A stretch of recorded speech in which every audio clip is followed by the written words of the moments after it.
Okay, guys, today we're going to talk about imperialism and nationalism. Again, we had four main causes of World War I. Those include militarism and alliances, which we've already gone over, and imperialism and nationalism, which we'll go over today. One of the major reasons Europe was unsteady in 1914 was that they had struggled to get colonies. Though imperialism was done in a few parts of the world, Europe's biggest struggles took place over Africa. Many nations were part of what is now known as the scramble for Africa. And when I say that they struggled to get colonies, I don't mean that they had a hard time. I mean that they struggled with each other. They argued, they fought. I know that when we talked about imperialism, we talked about, when we did the unit on imperialism, we talked about the Berlin Conference, where European nations got together in Germany, ironically, to discuss how they would divide up Africa. And this was thought of as a way to peacefully decide this without squabbles, without arguments, and without war. And they did save from going to war for a time, but the agreements that they came up with were really uneasy. It was pretty clear at the end of that the British and the French, they ended up with the best part of those agreements. Britain controlled the most valuable land in Africa. France had also built up a large colonial empire, mostly in the north and west of Africa. This had caused problems, and there had been serious arguments over colonies like Morocco and Tunis. Arguments over colonies caused bad feelings between Britain and France. Germany, now we talked about Germany with the Berlin Conference. Germany didn't enter the race for colonies until very late, so the most valuable land was already taken. Even though they did the conference in Germany, they sort of lost out on imperialism. Even the tiny country of Belgium had an African colony, the Belgian Congo. This was one of the reasons that Kaiser Wilhelm II of Germany decided that his country must also have colonies. During the late 1800s, relations between Britain and France were strained by a series of disputes over African colonies. They were settled in 1904 by the Entente Cordiale. That's French for friendly understanding or friendly agreement. It said that Britain should control Egypt and France should control Morocco. Germany strongly objected to this agreement. This was just more settling the things that they had tried to settle in the Berlin Conference. Tunis and Morocco, by the way, are on the northern coast of Africa here. Tunis was pretty close to France, actually, and Morocco is not far from France either.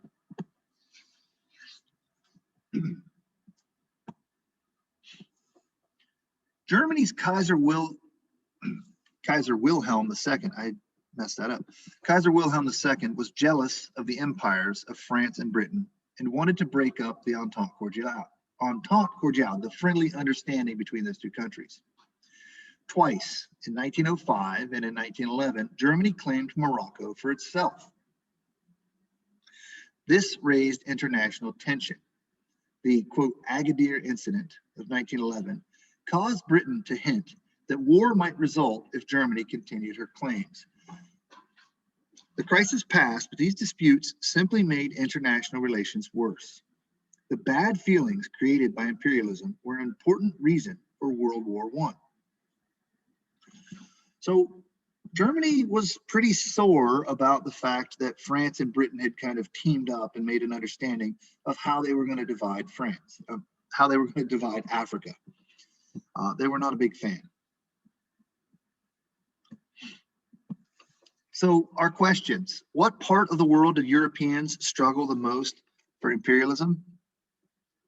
Well, clearly it was Africa.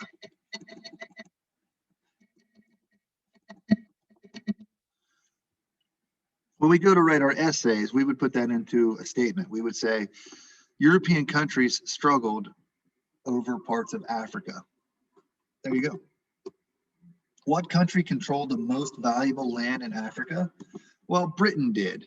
Okay, from Cape, that is South Africa, to Cairo, just as Cecil Rhodes promised. They controlled Africa. They controlled the most valuable land there. But the French nearly did. The French were a close second place.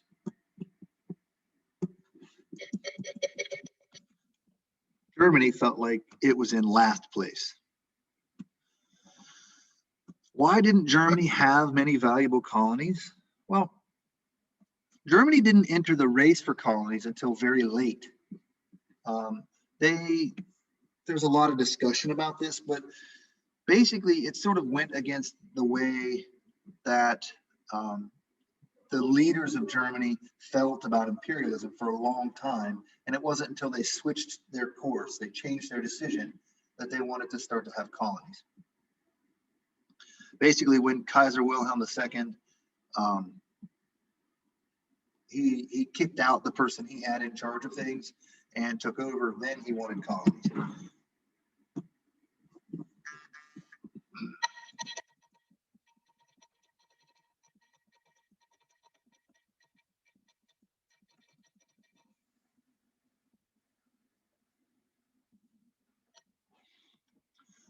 What was the Entente Cordiale?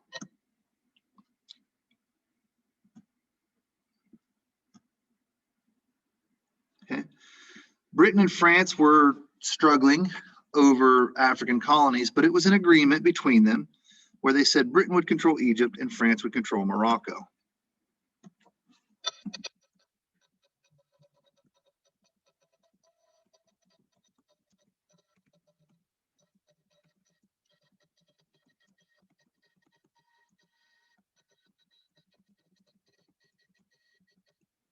I almost certainly spelled Morocco wrong. I usually do. How did Germany feel about the British and French empires?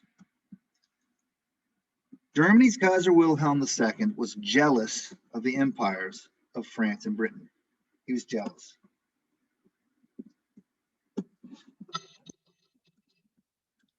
They were jealous. They were angry. Okay. What place did Germany try to take from France? Well, we go back to the Agadir incident, right? 2 times in 1905 and 1911, Germany claimed Morocco for itself.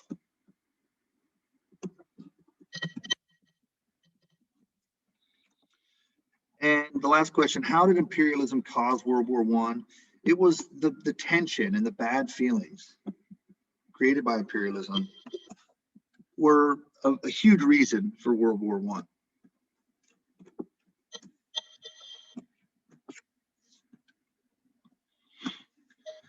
On to nationalism. Europe had empires that each included many races and languages. The Austro-Hungarian Empire, that's this one right here. We should zoom in here. The Austro-Hungarian Empire, the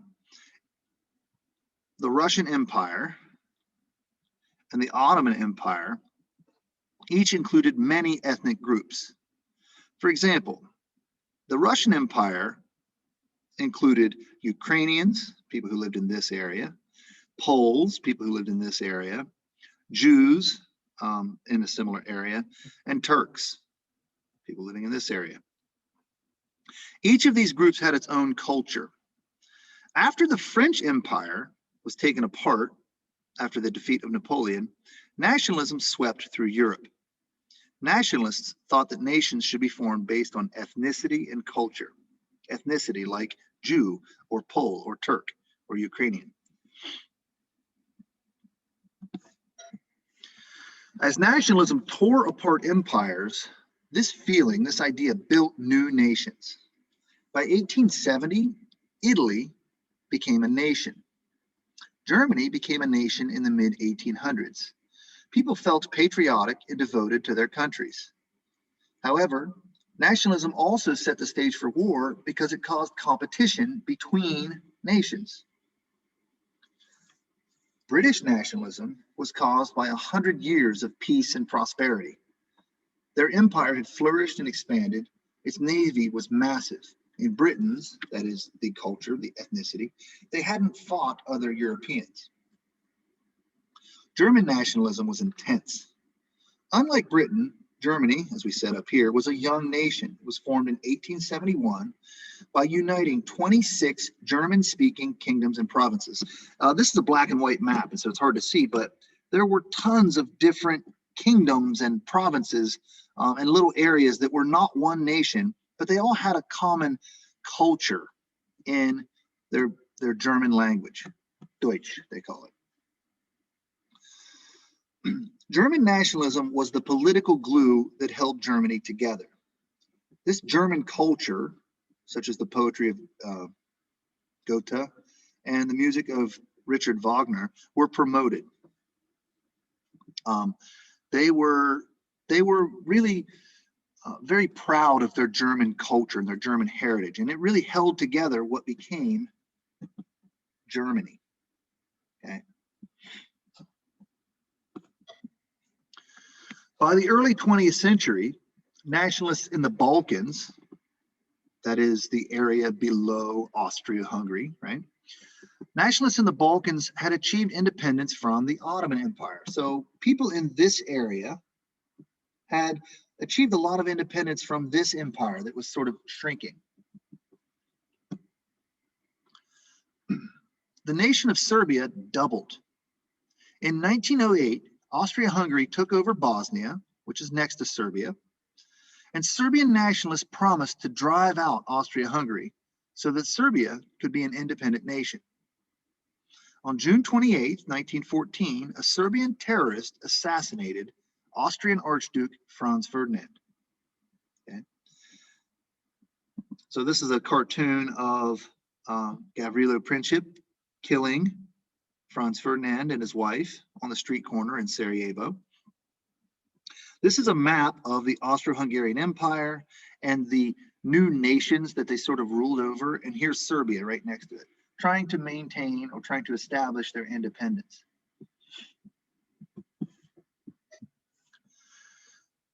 Here are our questions. Nationalists believe that nations should be formed based on what? They thought nations should be formed based on ethnicity and culture. Basically, people who look and sound the same. What had caused British nationalism? British nationalism was caused by their 100 years of peace and prosperity. Their empire had flourished, and they had been peaceful with their neighbors.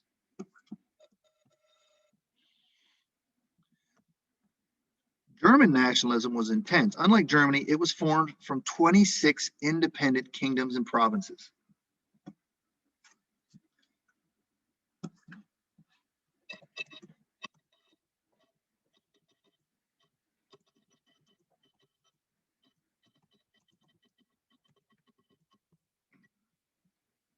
Clearly, I can't spell. What held together Germany? Well, German nationalism was the political glue that held Germany together. It was their nationalism that held them together.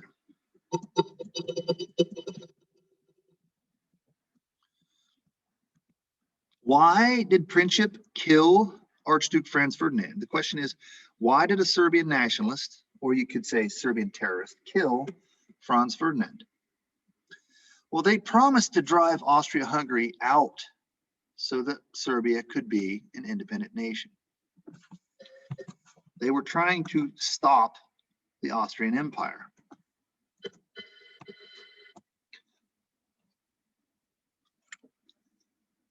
How did nationalism cause World War I?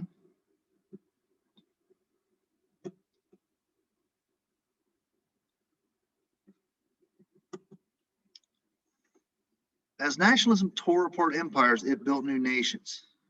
Okay, it set the stage for war because it caused competition between these nations.